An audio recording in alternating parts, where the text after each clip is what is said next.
Okay, so thank you very much. I guess this is the first lecture of this week's event.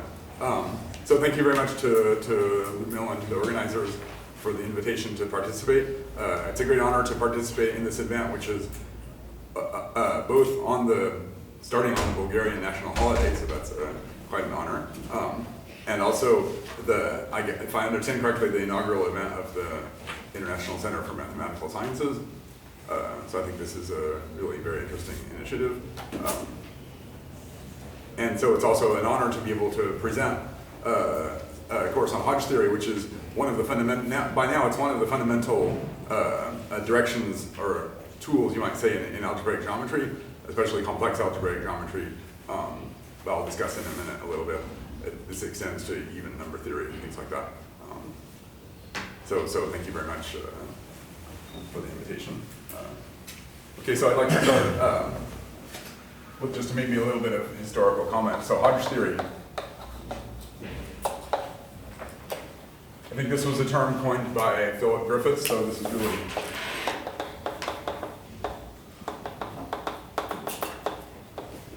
really a theory which was first inaugurated by Philip Griffiths in the, I guess, early 1960s, I guess. Maybe a tiny bit of work in the end of 1950s, but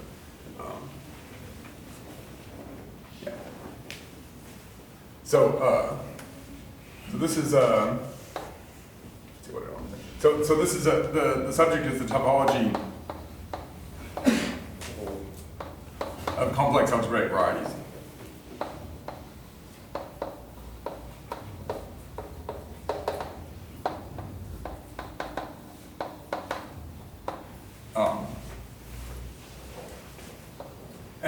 So the subject has its roots. So what are the roots of the subject? So before the 1960s, this went back to André Weil in his work on the structure of Riemann surfaces and abelian varieties, and especially Lefschetz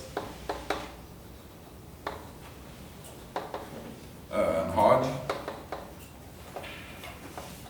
don't remember the initials of Hodge. Okay, so that's in the early part of the 20th century, but the roots of the subject also go very much back to the 19th century with Riemann, Abel, Jacobi, and as I think I'll hope I'll be able to say in a few examples, even back to Gauss, and I'm sure I'm missing other people, I guess Picard, and Poincaré, and so on. This is not an exhaustive list, but to give you an idea, the subject has very strong roots in the history of mathematics. So what is it basically about? So the basic question is, so suppose we have an algebraic variety.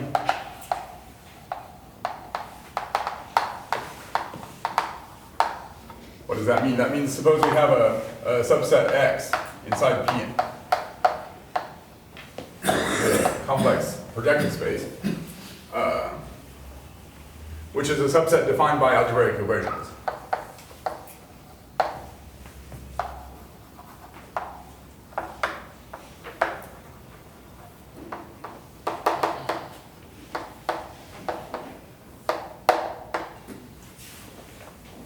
I now remember what I wanted to say about Griffiths, which is that what I'll be saying here is very largely taken from Griffiths' course that I followed when I was a graduate student. Okay, so suppose we have a subset defined by algebraic equations. So what does this mean? So this projective space, even over a field K, this is the set of points of the form x0 double 2 points x1 and so on, xn, where xi is in our field, and where we say that they're not all zero.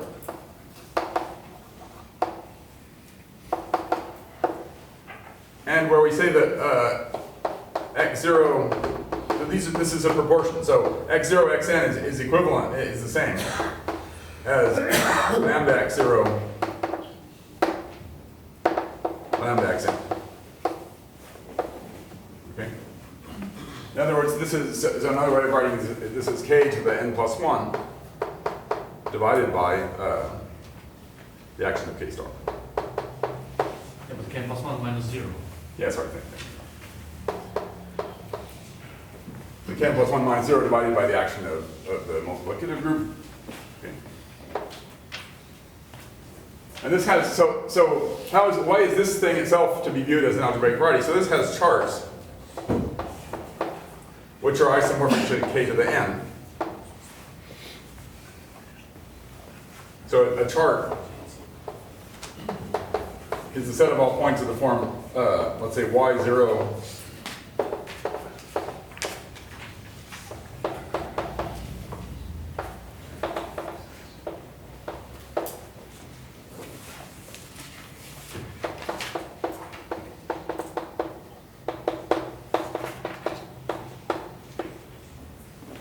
So a chart, there's n plus 1 charts. So in a chart, you set one of the equations equal to 1. When you set it equal to 1, that removes the indeterminacy of multiplying by a number. And then the other n coordinates are coordinates, okay? So the chart is isomorphic, is just kn, okay? So we think of this as the structure of a space. And an equation means algebraic equations in terms of these coordinates. Okay, so these are coordinates.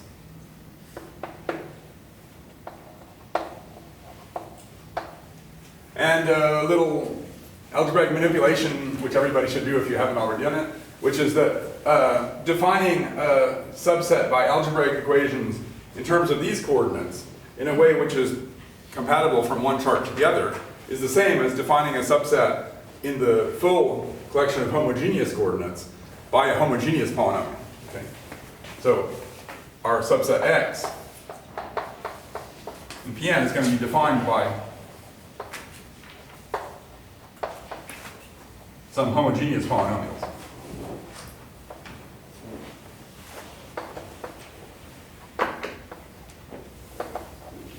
Let's say fj of x0, xn. So these are supposed to be homogeneous. So if it's a homogeneous polynomial, then when you multiply by a number, it doesn't change whether it's 0 or not. Okay, so the homogeneous means that each monomial that occurs in here has the same total degree. So if you multiply by lambda, then you multiply the whole. So f of lambda x0, lambda xn is lambda to the d times f of x0. So defining whether it's 0 or not doesn't depend on the choice of lambda. Okay. So a homogeneous polynomial it gives you a well-defined subset. And an algebraic variety is just something that's defined by some collection of homogeneous polynomials. Okay. Now PNC, so here you can maybe do this over the experts will know this isn't exactly a really correct thing to do if K is not an algebraically closed field. But you can think of K as being any kind of algebraically closed field. But so in complex algebraic geometry, it means we're talking about the complex numbers as our field. Okay. So now PNC has a topology.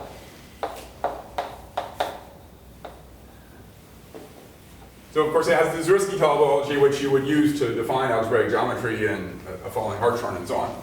But the topology we're interested in is the usual topology, where the charts are just Cn with which is isomorphic to the R to the 2n with its usual topology.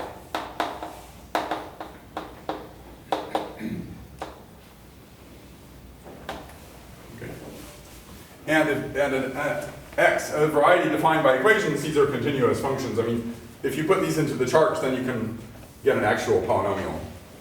Right? If you plug in yi equals 1 and the other formulas, then you get an actual polynomial. So in the charts, these are actually real polynomials.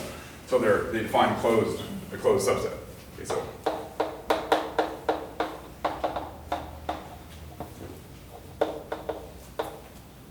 an important point here is that this is compact also. So so any variety like this is also going to be compact.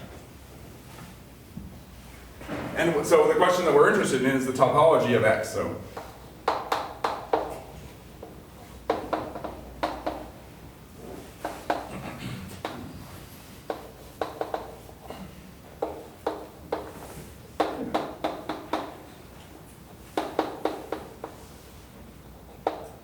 what properties does it have, and what structures does it?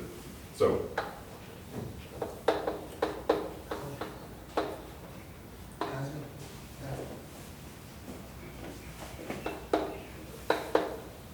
what structures do the topological invariants?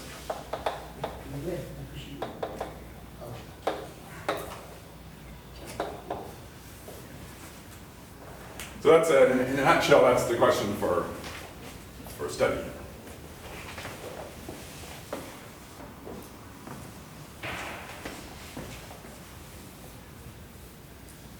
Eraser is good.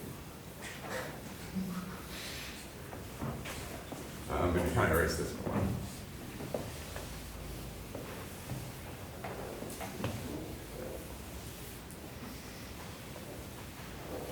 So we're going to start by making a fairly strong hypothesis,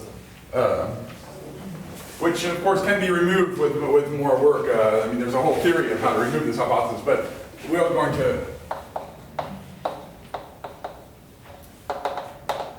to assume that X is smooth.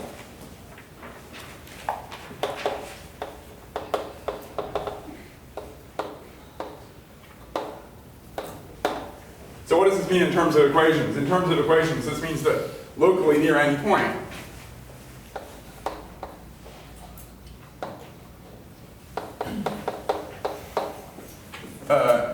X is defined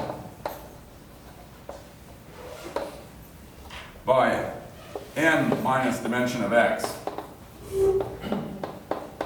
equations, and their Jacobian matrix has a non-trivial determinant. It has mag.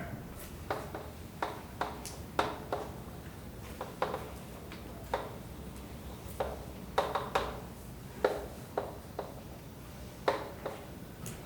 guess it should be the same.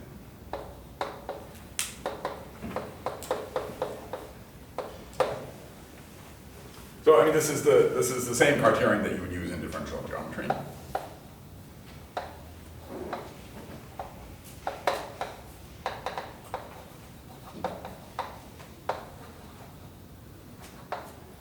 Maybe this is a good place to point out so what we're doing here, so we're taking complex valued polynomial equations in complex coordinates. And when we draw the picture, we draw the picture of the real, we pretend that this was real valued equations in real coordinates when we draw a picture. Okay? So for example, P2 will draw a picture on a two-dimensional blackboard. Okay? Which of course is not true because P2 has real dimension 4, right? The real dimension of X is equal to twice the complex dimension.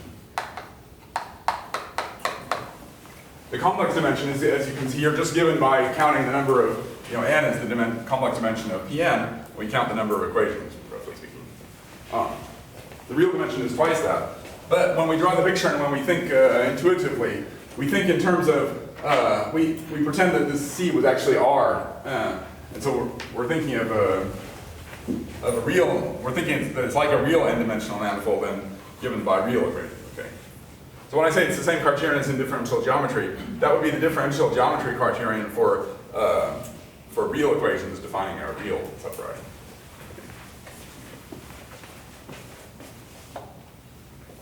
Okay, so now under this hypothesis, so this hypothesis is going to be pretty much in effect anywhere unless otherwise stated.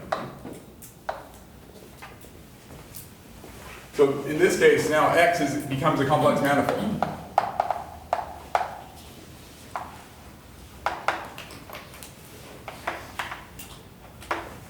The local coordinates can be in this criterion here, there's the rank. So there's the Jacobian matrix of these equations. When it has this rank, which is the biggest rank, that means that there's some of the coordinates for which that determinant is non-zero. Those are going to give you the coordinates, sorry, I guess the complement of that set of coordinates will give a set of coordinates on X. So at any point, some collection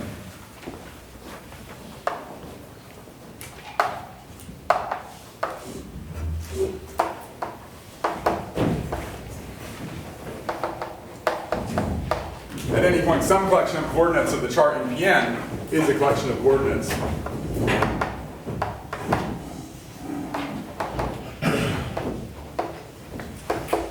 for the complex manifold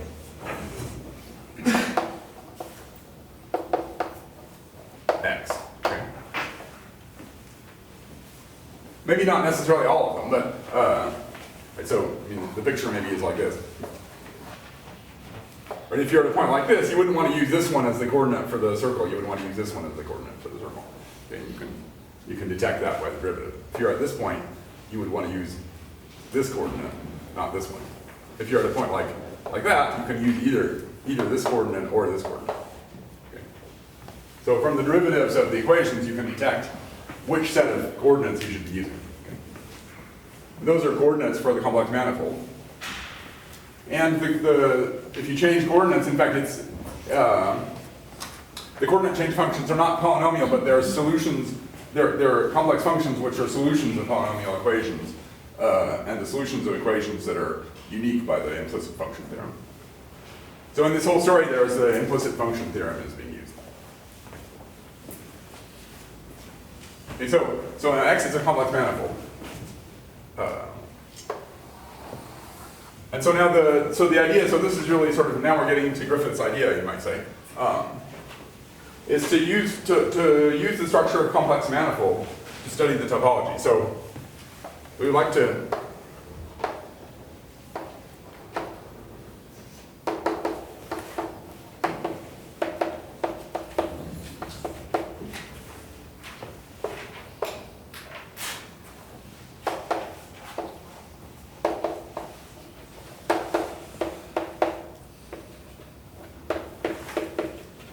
we can maybe call this X top, okay?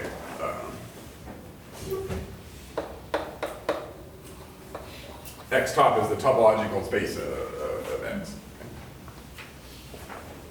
So just to recap, so we have a subset of points which is defined by a collection of homogeneous algebraic polynomial equations. Then we can define some coordinates, and I mean this defines a topological space. We can have some coordinates. It's actually a complex manifold. In particular, it's a differential manifold, okay?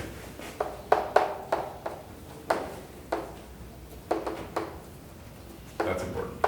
So it's a complex manifold, it's a differentiable manifold.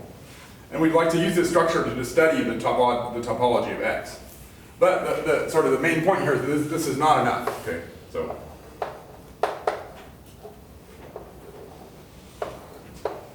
the structure of complex manifold does not constrain all that much. Maybe it constrains a little bit, but doesn't constrain all that much the topology of X. So, the main further constraint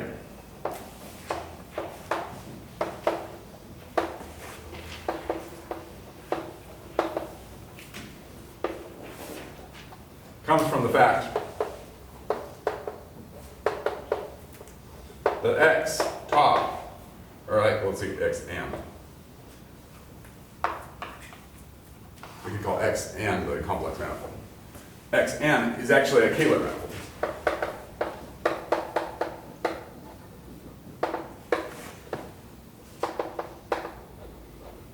What does this mean? It means a complex manifold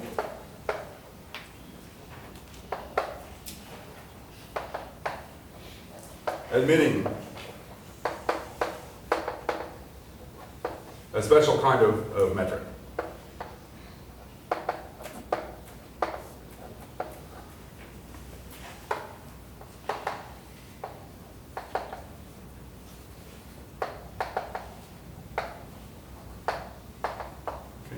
So, and then this gives you a lot of it. This then gives a lot of structure.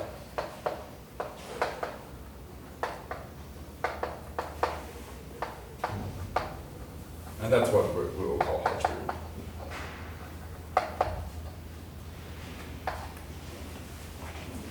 So I would say that in terms of history, Griffiths is not the person who invented this notion of Kähler manifold. I think that's probably somebody named Kähler, but maybe not. You know, these things go, but something like that. Certainly Lefschetz and Hodge also do something about this. So this was sort of known before Griffiths.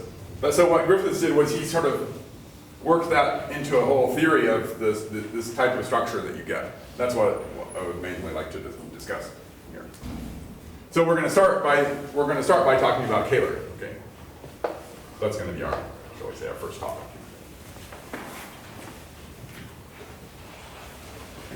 So this is kind of the preamble here. So we start with a set of polynomial equations inside complex projective space. We get a submanifold. It's a complex manifold. We would like to understand its topology.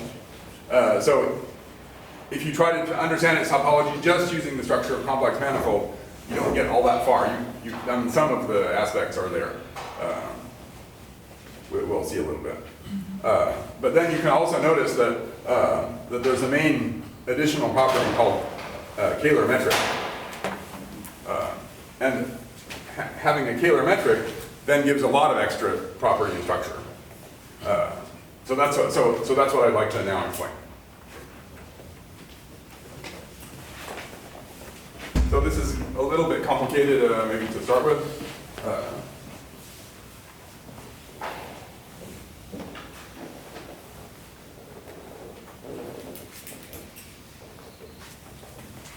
So let's start with a Kähler metric.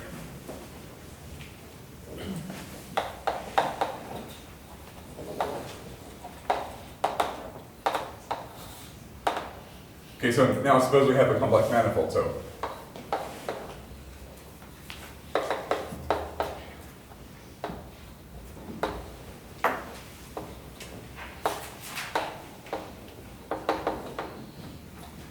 suppose we have a complex manifold, which is at this point now not necessarily given by equations. We want it to be compact in a minute, but that's not even necessary at the moment. Okay, so now what kind of metric can we have? So we can look at Riemannian metrics on X, but So here's something which is very complicated. And I remember in Griffith's course, I had a headache after this discussion, and still I'm not sure I still understand it very well. So there's something we have to do on our complex manifold. So maybe I should apologize for this or something like that, but this is very, very extremely necessary. So we have the notion, so it's also C infinity, right? So we have differential forms on X. This is going to play a key role in the whole story.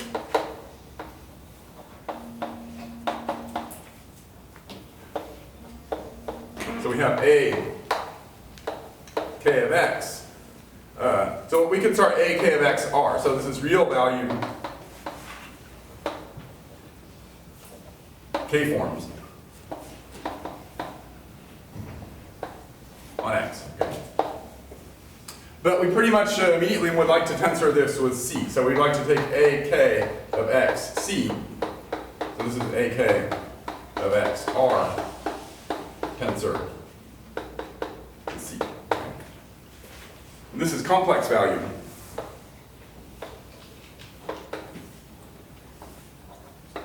Differential K forms.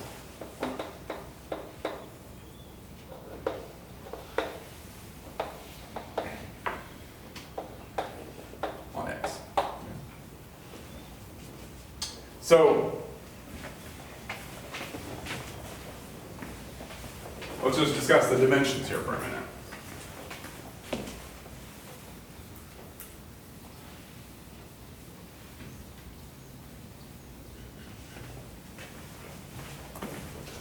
So, well, A0XC is complex.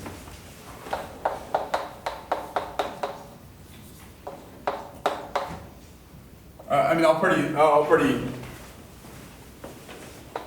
let's just call this AK of X, okay? Because this is the thing we're really interested in. So the complex valued form of XC. So A0XC, A0 of X, this is just C infinity of X. This is C infinity functions on X. And now the AK of x are modules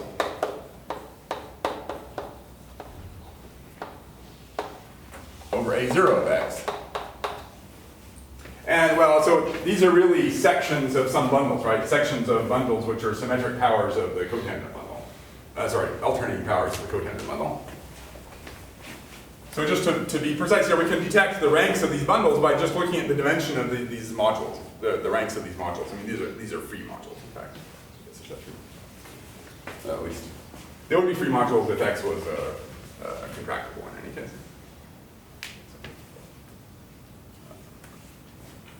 I guess a projected module. So it has a rank. So the rank of A1 of x, this is the dimension of tangent space of x, the cotangent space of x. So this is the dimension of the complex cotangent space of x, which is the real cotangent space of x.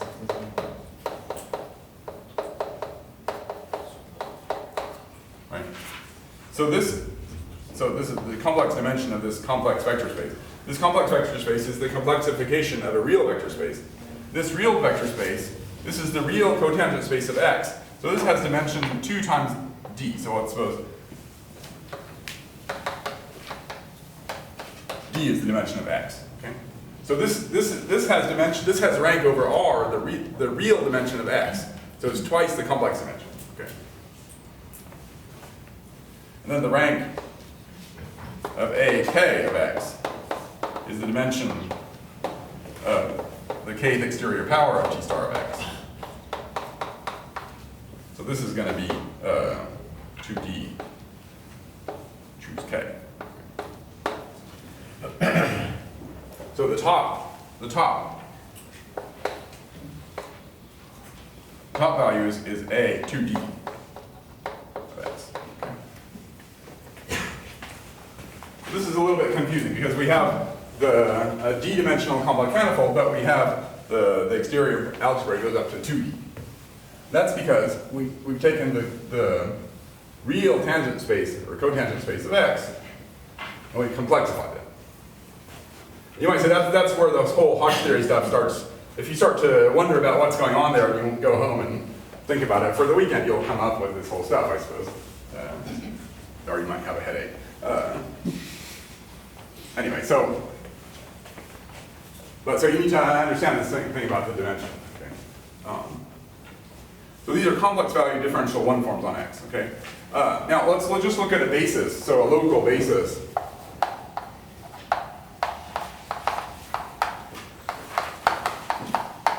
For A1 of x. So if Z1 to ZK, Z1 to ZD are complex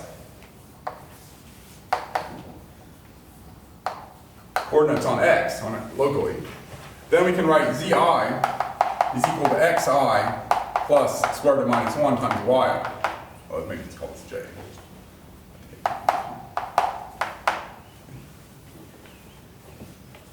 All right, so these are real coordinates.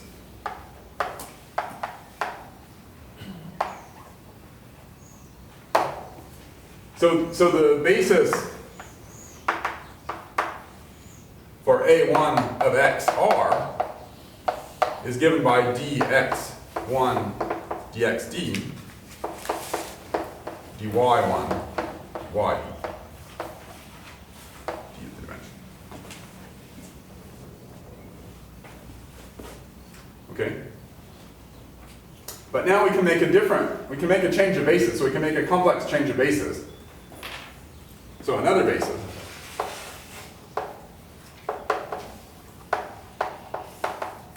is given by the form dz1 dz and then dz bar, where dz is just what you would write here.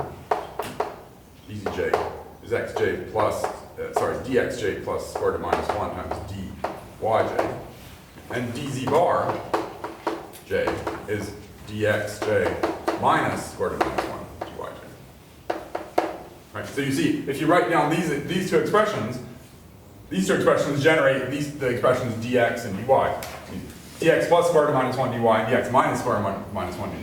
That's a different basis for dx dy. Okay? So we can make a different basis for the differential one forms on x, which are called dz and dz bar. And this is the fundamental thing here. Okay? So this basis tells us something about the complex structure. Okay? So the division into dz's and dz bars, this basis reflects the complex structure.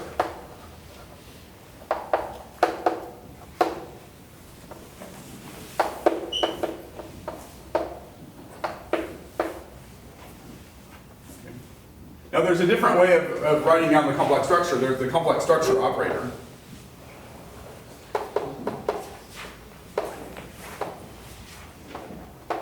Which is called J from the real tangent space. Just say T.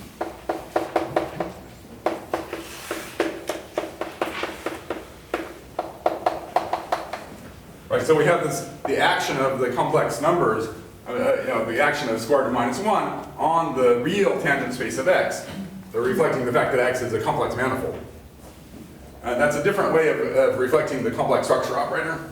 So, okay, let's not do this, but you could write down what I just said here. You could write that down in terms of this J.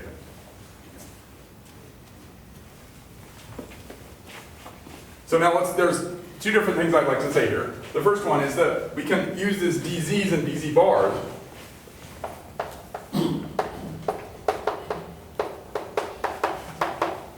to define a refined decomposition of the forms. Okay, so we're going to write AK of x. Remember, this is the complex value forms. We can write this as a direct sum of A PQ of x. P plus Q equals K. And A PQ of x, these are all the forms that are locally spanned .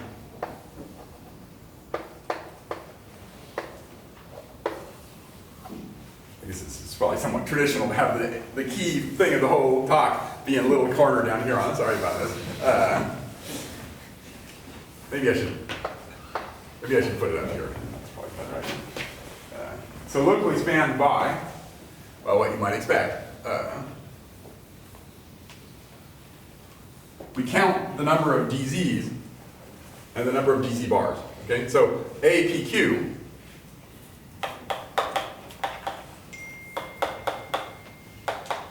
is the span of all the things of the form dz I1 wedge dz.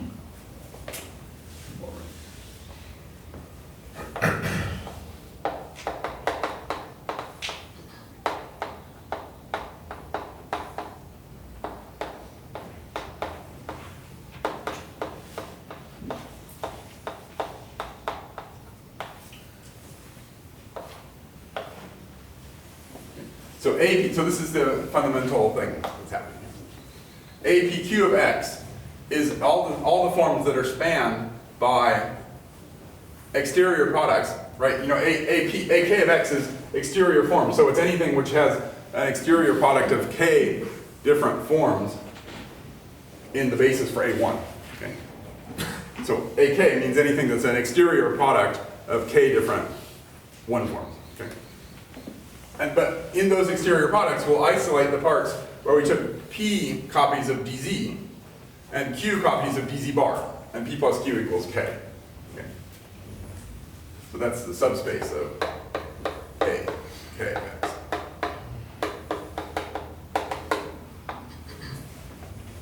So this is on a local level, this is the Hodge subspace, okay?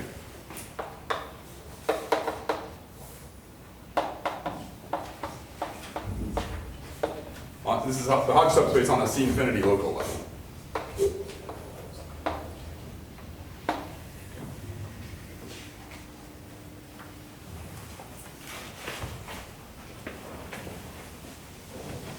Now the other thing we should do is we would like to talk about a metric. So there's a first condition for a metric. So a first condition for a Riemannian metric is that it should be compatible, that's why I wrote this down. It should be compatible with the complex structure operator. Okay.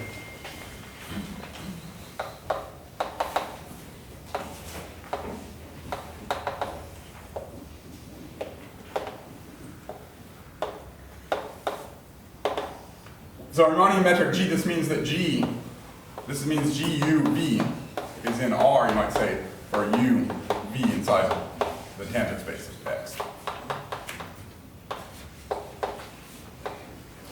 For any two tangent vectors at a point x0, then we should get the Riemannian metric pairing GUV and R. So, so the first condition is that G is compatible with J.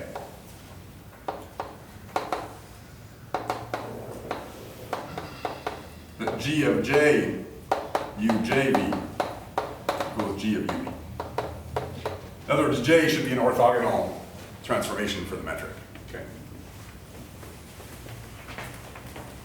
And then, so I guess going to, oh, sorry about this, dancing back and forth here, but, so, if we look at the decomposition on one forms, we have A1 of X equals A10 of X plus A01 of X. And this corresponds to a decomposition of the tangent bundle. The complex, this is the complex cotangent bundle of X, is equal to T10 of X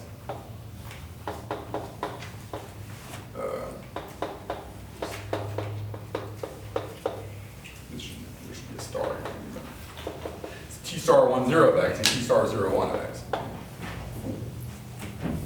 And this is just everything spanned by all the DZs. This is everything spanned by the DZ bars.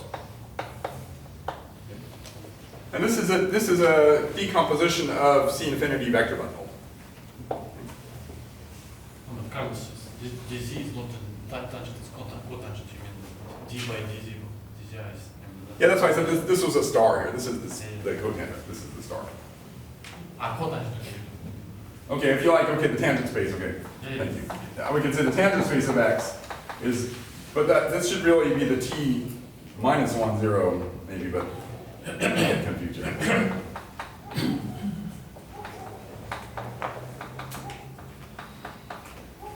Oh, this is a little bit more confusing. But I mean, there's a decomposition of the tangent space into the holomorphic tangent space and the anti-holomorphic tangent space. So I don't know if you want a 1 or a minus 1. Oh, let's call this prime and double prime. Okay. T prime and T double prime. There's a decomposition of the tangent space, which is dual to this, into the holomorphic tangent space and the anti-holomorphic tangent space. Somewhat strangely enough, the d by dz is actually d by dx minus square root of minus 1 d by dy. Listen, this is very confusing. I'm not making it sound confusing enough. But anyway, so the C infinity bundle decomposes into a direct sum of two bundles, which you might expect because this C infinity bundle was rank 2D. And these bundles have rank D.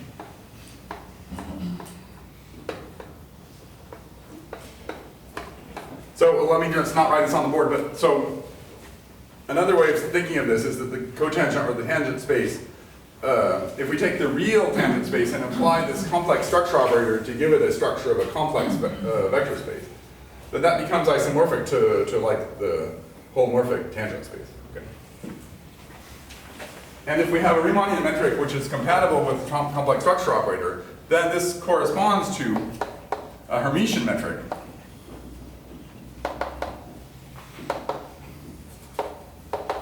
H on this T prime of X. Okay. Because a Riemannian metric on a complex vector space that's compatible with a complex structure corresponds to a Hermitian metric. And this is how we can get to the Kähler form. So the formula is that H of UV equals G of UV plus square root of minus 1 times omega of UV. And this is a real Riemann metric. And this is the Kähler form. Okay? So this is an antilinear form. Sorry, anti-symmetric form.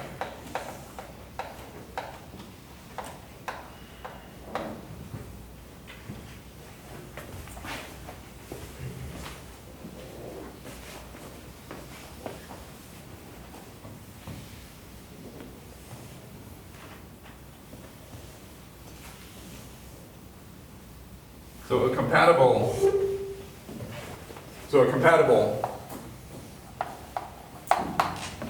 Riemannian metric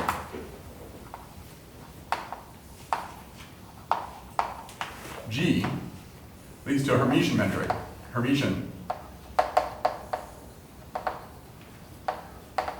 metric H, and it leads to a two-form.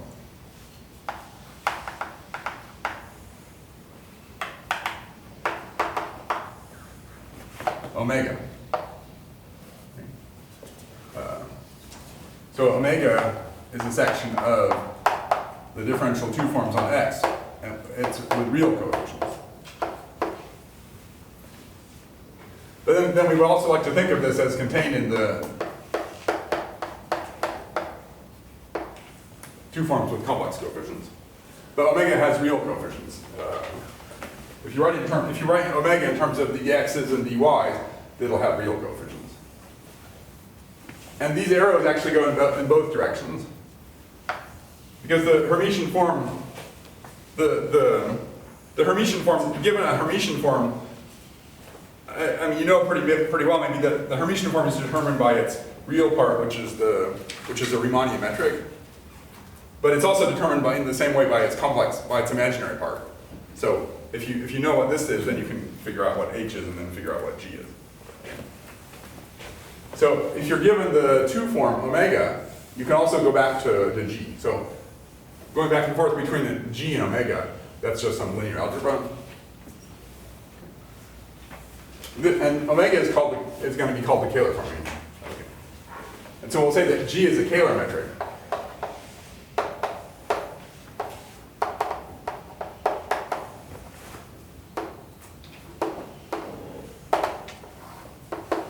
If d of omega equals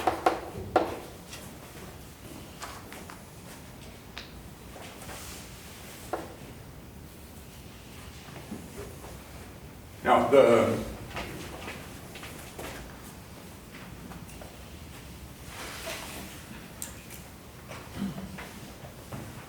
so as I said, this is the key new condition which we can, well, as we'll see in a minute, which is true for an algebraic variety. It's also true for some complex manifolds which are not algebraic varieties. But this is the condition which allows you to do Hodge theory. So maybe let's just give a quick proposition.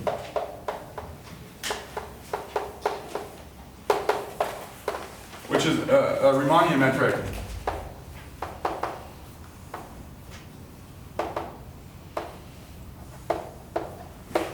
is Kähler if and only if there exists on a complex manifold.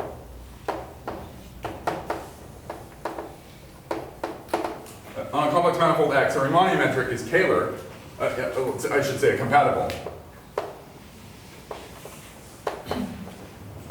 Right, we always want this condition, which is just a zeroth order condition at every point. So a compatible Riemannian metric is Kähler if and only if there exists a system of coordinates,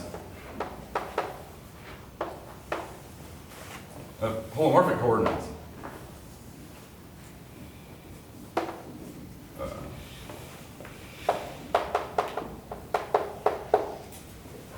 for every point X, there exists a system of holomorphic coordinates. E1, X, and X0, which such that the metric oscillates to order 2 to the standard metric. We'll just write that.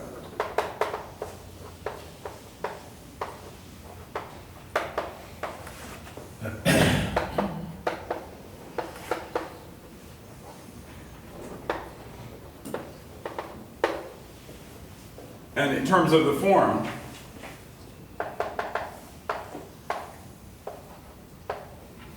this means that the omega form is going to be, so now I'm going to, here's where I get wrong the signs, I guess.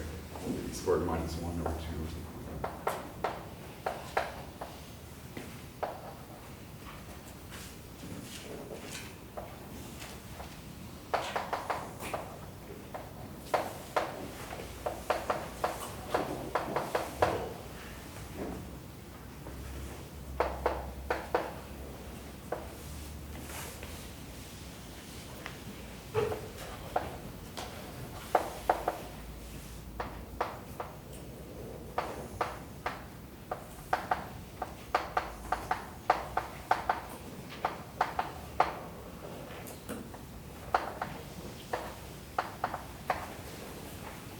So the condition is that the metric up to order 2 is the same as the standard metric that you would write down on CN. If you just take the standard metric with the usual basis on CN and use that to make a metric, that'll be the standard metric. And so the Kähler form for the standard metric is this dzj wedge dzj bar, sum from j equals 1 to d. And there's I'm sorry, but I can never, even if I did figure out what the signs were 2 days ago, I still don't remember. That's what they if are. omega is minus d metric, but Sorry? Isn't there a minus here? yeah. But it's Okay, thanks. Thank you. There's actually some very important signs that are going to be happening, but then there's these signs that have to do with convention and so on. Sorry about that. Okay, so let's not prove this, but maybe I can just briefly say the type of thing to prove this. So basically, to prove this, you say, okay. Well, first of all, if this is true, then clearly it's a Kähler metric, because if we take d of omega, then d of omega, d of this equals 0. Okay? D of omega here, this is, if we take d, that's just a single differentiation. So we're still going to have terms of order 1. I mean, anything with that's quadratic in the z and the z bars, if we take d of it, it'll be linear, so its value at the point will be 0. Okay? So if omega looks like that, then it's clear that d of omega equals 0. On the other hand, if d omega equals 0, then you can just sort of write down, you choose some metric, you choose some coordinate such that this is true up to first order. Then you try to modify the coordinates, basically. And the equation that you need to know to modify the coordinates is exactly this d omega equals 0. I mean, if you modify the coordinates, you can do a modification to the omega by some sort of symmetric tensor. And the d omega is going to be, I mean, you can do the modification of the first order term here by some kind of symmetric tensor when you change the coordinates. And the d omega equals 0 tells you that the antisymmetric part of that tensor is equal to 0. Like that. Okay, so, but this is conceptually important. So now the other important thing, of course, is let's write down an example. So Pn, on Pn, we have a standard Kähler metric called the Fubini-Studium metric.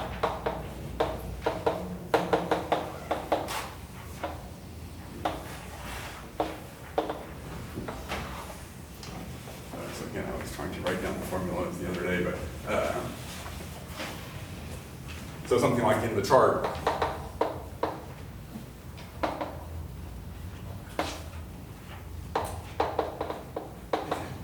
So if we take a standard coordinate chart where we have coordinates z1 to zn, then omega is going to be something like sum of a term like this.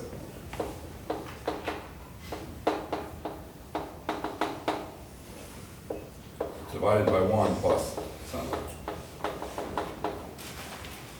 And then maybe minus, and then there should be spaces.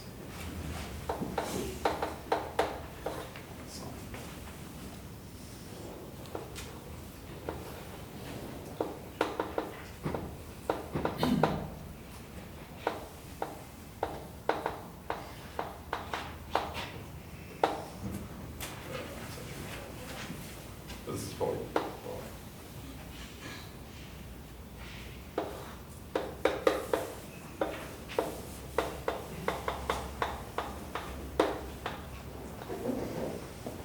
It's also, this is just equal to something like maybe square root of minus 1 over 2 times del bar log of this thing.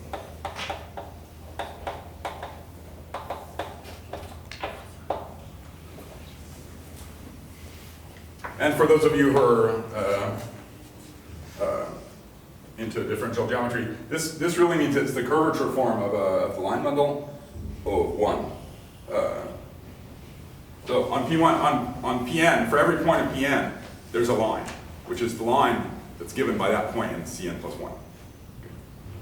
But Pn is Cn plus 1 minus the origin divided by equivalence relation. So for every point, there's a line that family of lines, that's the line bundle O of -1 actually. Then the dual line bundle, the line bundle O of 1. That line bundle O of -1, if we choose a unitary metric on Cn plus 1, every one of those lines has a metric, and that gives you a metric on that line bundle O of -1, and its dual is the metric on the line bundle O of 1. And this omega is the Fubini-Schutti metric is the curvature form of that line bundle. So that's why it looks like on a section, the curvature form of a line bundle, it's the dD bar log of the norm of a section, and this is going to be our section. The 1 comes from the place in the coordinates where you put an extra 1. Okay.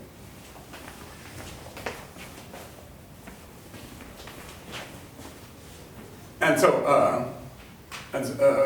a main lemma is that this metric, which you can write down explicitly, which I probably have some sign problems here, but Peter can say. So you can get to the sign problem if you define omega to be minus the image, but that's Maybe, okay. Yeah. Yeah, I'm sorry, but you have to, well.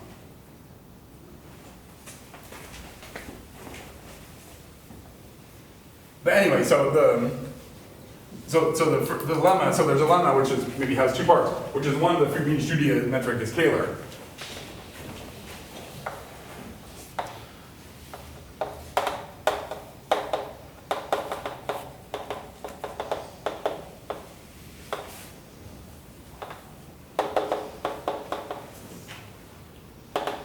And 2, if x. So we'll usually write x comma omega for a Kähler manifold. So that means a complex manifold with a Kähler metric, where the metric we write the 2 form.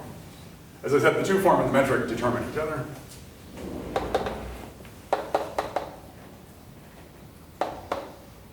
So the second part of the lemma is that if we have a Kähler metric, if we have a complex manifold with a Kähler metric, and we have a smooth submanifold,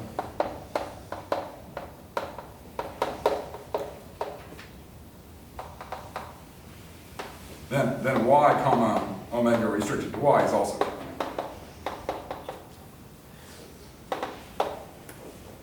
This is almost obvious. I mean, you have to just reflect on the fact that if we restrict the Riemannian metric of x to y, and then take the 2 form that's associated to that, it's the same as just restricting the 2 form to y. Okay. The 2 form is closed on x, so its restriction to y is closed. Okay. And then the corollary is that any smooth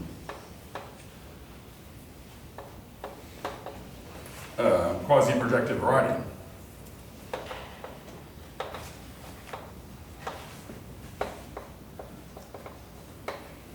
like what I just to state this in its generality. I mean, quasi-projective means a Zariski open set of a projective variety.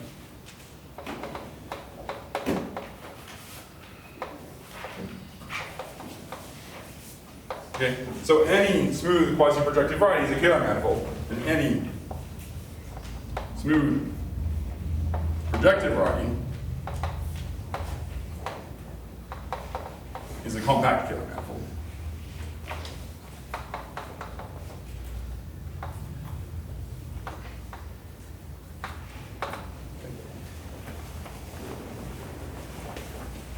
So now let's keep this proposition on the board, but let me just erase here.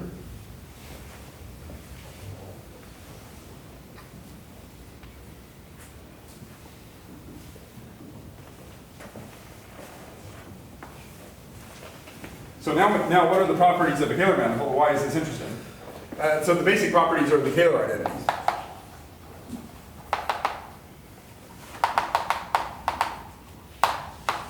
I guess we'll be finishing that for the first time.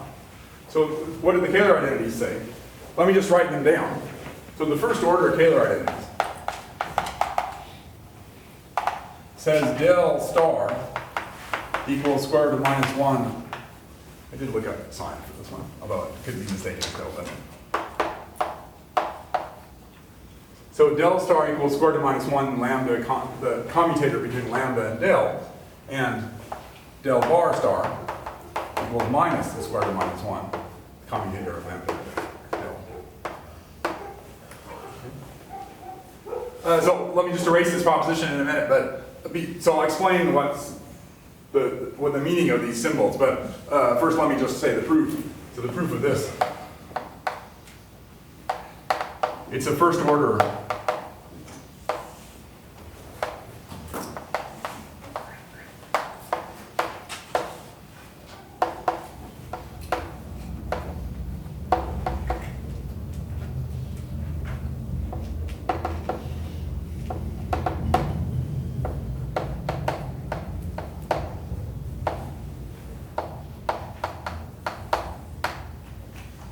The proof, so let me not do it in more detail, the proof, but the proof of these identities is going to be the fact, so this lambda is the adjoint of the Taylor form omega. So this lambda has the omega inside it. I guess maybe the star also has the omega. But these identities involve only a single differentiation of the Taylor form. And if the Taylor form oscillates to order 2, then if we do, at any point, if we do a single differentiation of the Taylor form, it's the same as if we just did the single differentiation of the standard form. Okay? If we do one differentiation, then these terms don't come into play. If we do one differentiation and then evaluate at the point, then these terms are 0. Okay? So any kind of thing which only has one differentiation, and which is true for the standard metric, is also going to be true for any Taylor metric by virtue of this proposition. Okay? So now let me just explain, we'll finish there. Let me just explain the symbols, what the symbols mean. Okay, so our Riemannian metric gives us a metric on all the forms. So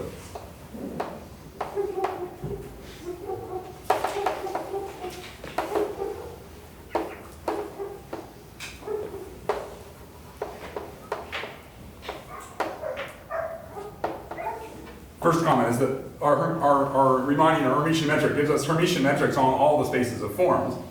And so then we can, so now omega, so the dash wedge omega, this goes from A, K into A, K plus 2. Okay.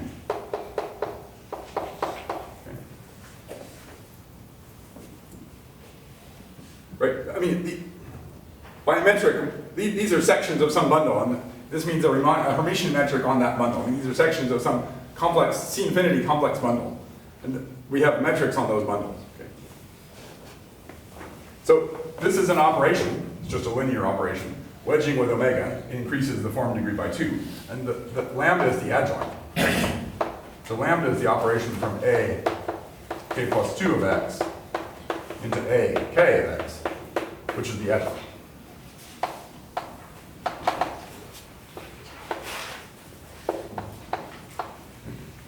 Now the star thing, okay. The star, so this is a little bit, slightly more complex in terms of idea, but pretty much the same. So del goes from A, K of x, into A, K plus 1 of x.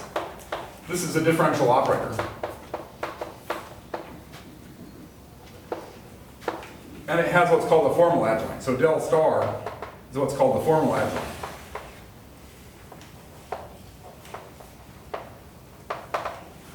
So this idea is based on Stokes' theorem. So what this really means is that if we take a section, if we take del of u comma v, that's going to be u comma del star of v plus something or other, which is probably del uv or something, I guess. No, it's not, but anyway, something.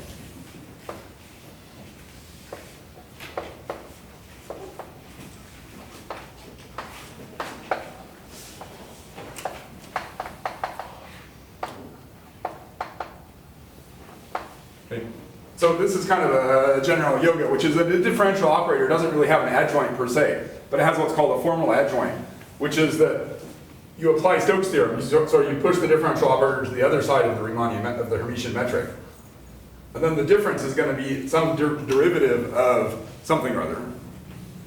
But that derivative is something or other is going to be some differential term which has the property that its integral is equal to 0. Okay. So that's why we call this a formal adjoint. So I mean, basically, if we're integrating over x, then this plays the role of an adjoint.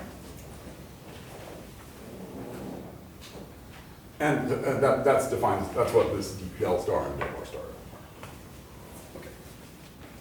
So maybe I'll stop there. So coming up next is the Laplacian. But that will be the next time. Okay. So these first order Kähler identities imply a second order Kähler identity, which are the Laplacian for del and the Laplacian for del bar, are both 1/2 the Laplacian for d, basically. I'll do that. Start with that next time. Okay.